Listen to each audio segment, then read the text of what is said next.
کہ ابو بکر صدیق کا ایک غلام تھا جو روزانہ ان کو مقرر کردہ خراج ادا کیا کرتا تھا اور آپ اس کے لائے ہوئے خراج سے کھایا کرتے تھے۔ ایک دن وہ کھانے کی کوئی چیز لایا تو ابو بکر نے اس سے کچھ کھا لیا۔ غلام نے کہا، آپ کو معلوم ہے کہ یہ کھانا کہاں سے آیا ہے؟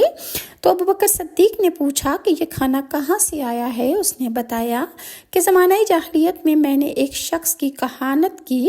اس کی قسمت کا میں نے حال بتایا تھا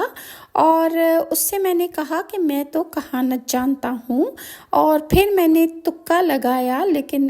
میرا تکا لگا ہوا جو تکا تھا وہ اتفاق سے میرے بتائے ہوئے کے مطابق اس کا وہ کام ہو گیا، تو اسے یقین ہو گیا کہ میں کہانت جانتا ہوں، تو آج اس نے میری کہانت کا معاوضہ دیا، تو یہ کھانا میں اس سے لایا ہوں جو آپ نے کھایا ہے۔ ابو بکر صدیق نے